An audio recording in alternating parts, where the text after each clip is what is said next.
Selamat malam pemirsa. Pekan ini mata dunia tertuju ke Jenewa, Swiss.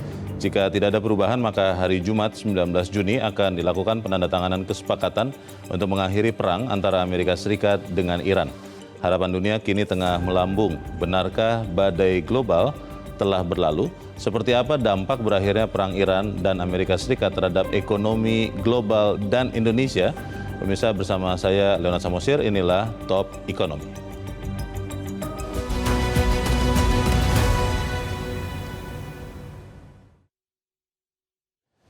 Pemirsa, rencana deklarasi perjanjian damai antara Amerika dan Iran di Jenewa, Swiss sangat ditunggu-tunggu dunia, termasuk kita Indonesia yang berharap ekonomi global kembali stabil.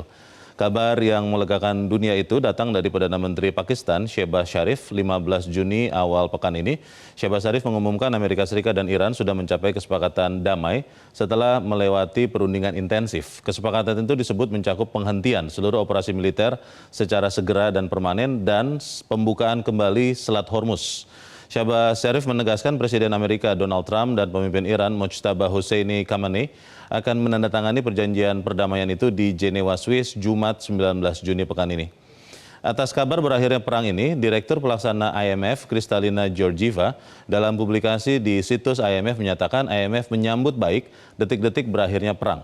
Karena menurut Kristalina, perang telah mempengaruhi harga komoditas, pasar keuangan, dan mendorong inflasi, namun belum sampai pada tingkat yang mengisyaratkan perlambatan ekonomi global.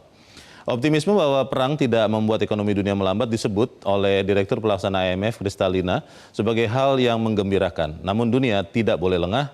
Kristalina Georgieva mengatakan ekonomi global mampu bertahan adalah hal yang menggembirakan, namun bukan berarti kita boleh lengah. Dunia tidak boleh lengah karena menurut Kristalina Georgieva, perang Amerika-Iran telah membawa dampak nyata beberapa bulan terakhir. Meski sekali lagi tidak sampai memperlambat perekonomian dunia. Kristalina mengatakan IMF tetap dalam kondisi waspada tinggi meski sudah tercapai kesepakatan damai antara Amerika dan Iran.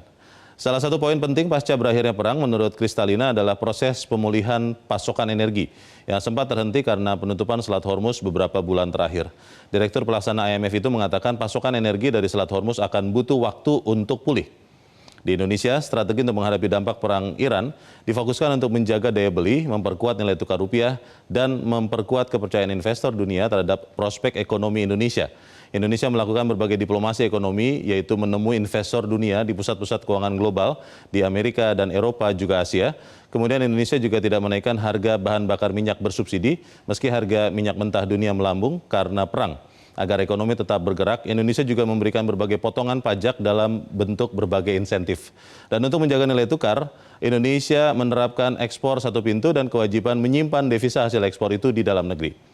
Atas kabar berakhirnya perang dan atas berbagai strategi Indonesia menghadapi dampak perang, maka pada awal pekan ini kemarin, nilai tukar rupiah dan indeks harga saham gabungan Bursa Efek Indonesia terus bergerak menguat.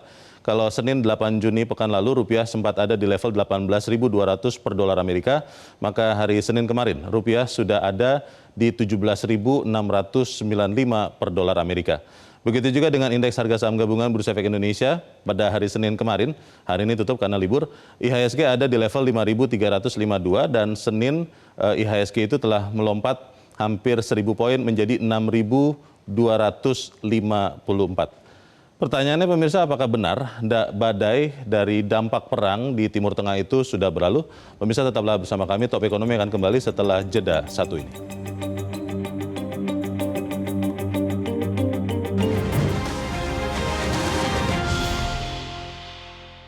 Jelajahi cara baru mendapatkan informasi. Download Metro TV Extend sekarang.